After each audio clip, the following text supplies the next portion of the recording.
Vim aqui falar sobre, né, o transtorno de personalidade borderline, que foi um dos temas sugeridos aí como conteúdo da semana. O que é o transtorno de personalidade borderline, né? Gente, imagina o seguinte: estrutura de personalidade é como você é no mundo, né? Então, imagina uma pessoa que tem uma estrutura de personalidade, ela é dessa forma no mundo, né? Só que esse formato dela, que ela, enfim, se construiu e hoje se apresenta no mundo, é uma forma transtornada. Mas o que é? É um transtorno de personalidade, certo? Que tem alguns critérios clínicos, alguns critérios diagnósticos que a pessoa precisa apresentar, certo? Para poder se pensar no transtorno de personalidade borderline, tá? Vou ler rapidinho quais são os critérios diagnósticos. Na verdade, são 9 critérios diagnósticos, e desses 9, o paciente ele precisa apresentar pelo menos 5, tá? Pelo menos 5. Quando ele não apresenta, né, e na intensidade muito forte, ele pode ter traços, né, e não se configurar um transtorno de personalidade borderline, tá? Então, o primeiro critério que precisa estar presente, um padrão de funcionamento. Então, pensa que é um padrão de funcionamento, tá? O primeiro são esforços desesperados para evitar abandono real ou imaginado.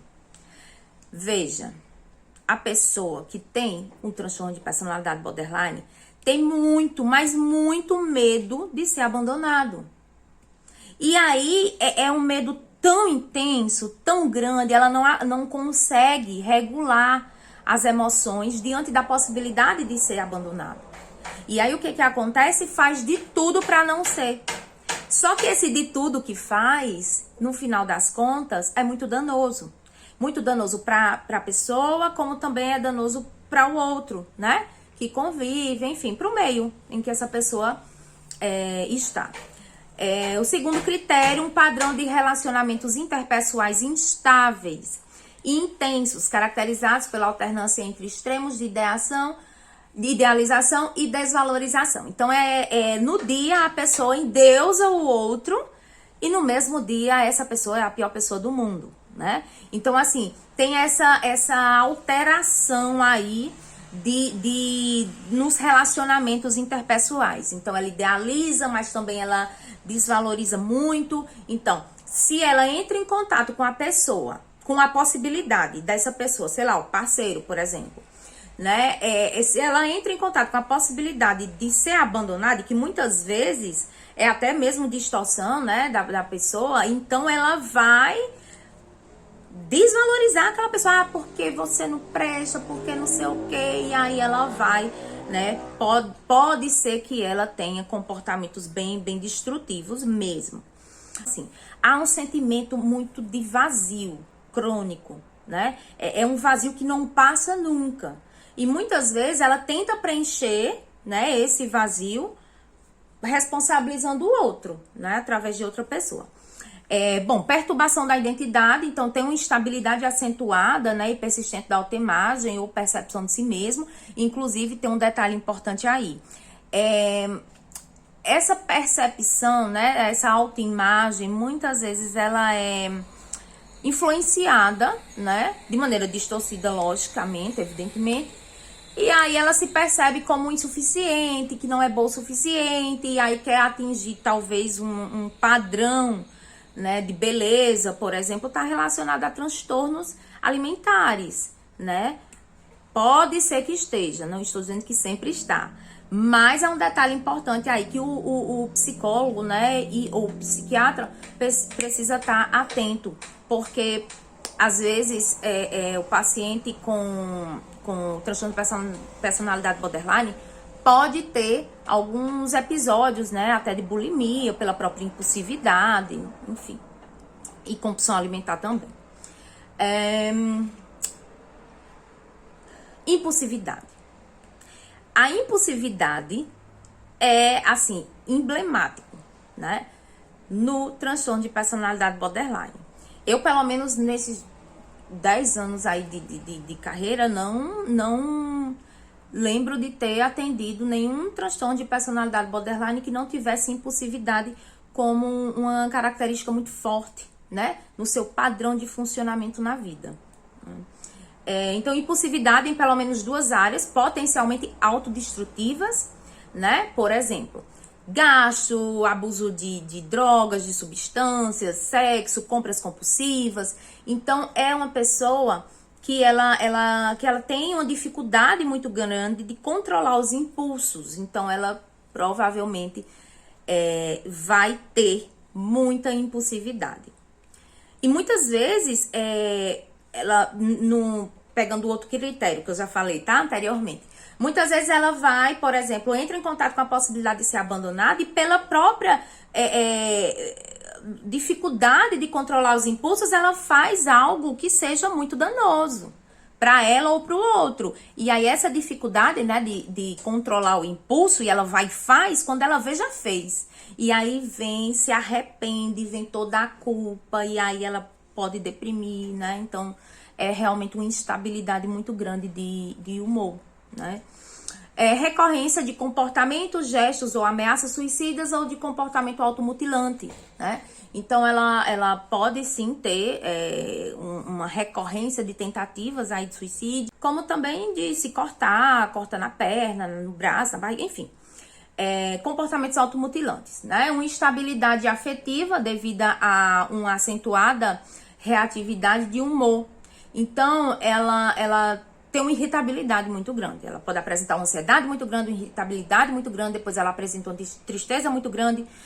Inclusive, tem alguns diagnósticos que são bem confusos, né? Entre o borderline e o transtorno bipolar. Só que tem uma diferença, né? Uma diferença, assim, crucial.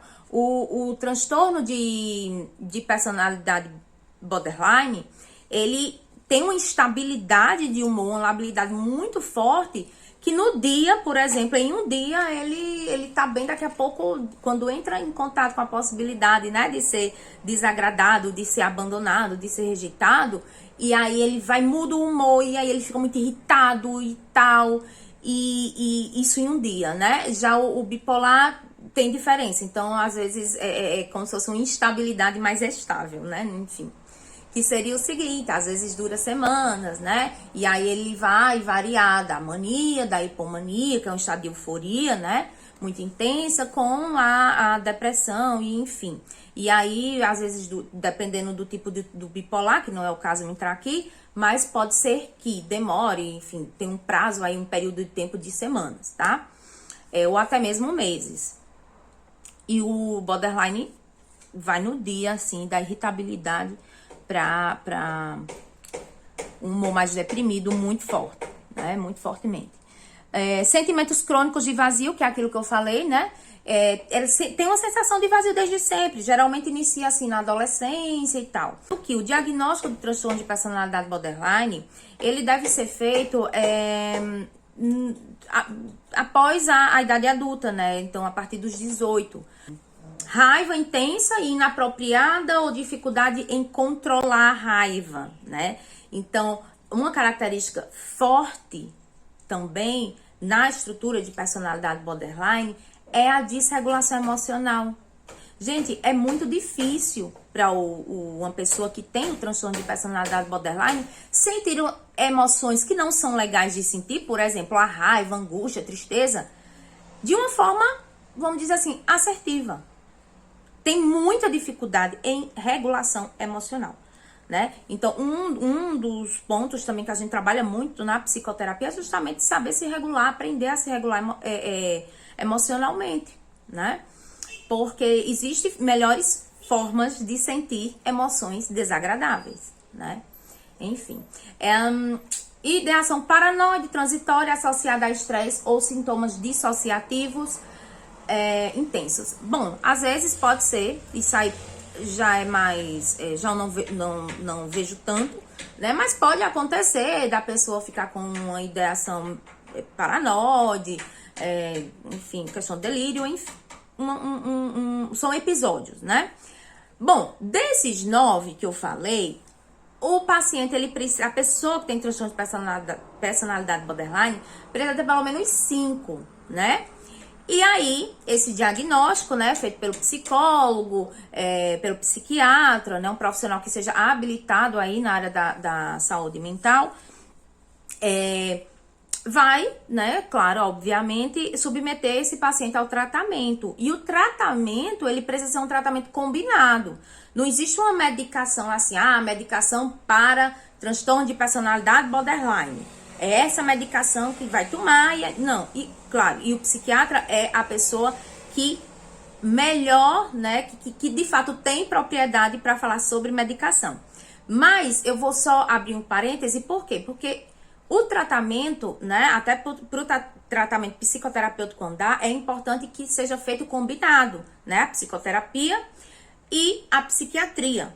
E geralmente, né, o psiquiatra, ele precisa medicar, né, o transtorno de personalidade borderline, ele vai ser trabalhado de uma maneira muito melhor, né, se o tratamento for combinado. Então, tem que ser o tratamento combinado. É o melhor, em evidência científica, para transtorno de personalidade borderline. Então, como eu falei, não existe uma medicação.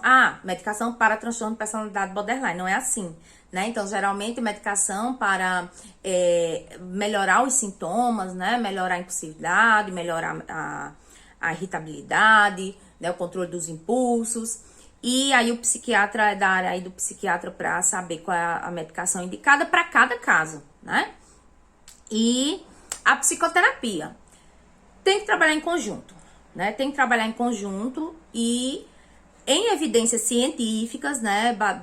Falando de psicologia baseada em evidência científica, a terapia mais indicada, né, para o transtorno de personalidade border é a terapia cognitiva dialética, né? Que a sigla é DBT, tá? Em inglês. Então, é a terapia comportamental dialética, né? Que tem estudos aí mais robustos, né? De evidência. Mas, que é uma terapia cognitiva comportamental também de terceira onda, né? Paralelo à terapia dialética, comportamental dialética, que é a que tem, né, o maior nível aí de evidência científica para o transtorno border, tem também a terapia do esquema, né, que vem crescendo os estudos, né, científicos, demonstrando também que é uma terapia que pode sim ser muito eficaz aí para os transtornos, né, de personalidade, para os casos quando a TCC tradicional, a clássica, já não está mais suprindo, já não está mais sendo tão eficaz, né, os casos mais, enfim, que não chegam num nível que não melhora mais, né, então a terapia do esquema vem aí sendo muito bem estudada e ganhando também uma relevância, notoriedade, né, científica muito boa, tá? E, então assim, resumindo, transtorno de personalidade borderline é um transtorno em que traz muito sofrimento para o sujeito, né? Traz muito sofrimento para a pessoa que tem e também para as pessoas que eles convivem, né? Só que o prognóstico, claro, é reservado, vai depender de cada caso. Agora, qual é a notícia boa? Tem tratamento, né? Tem melhora.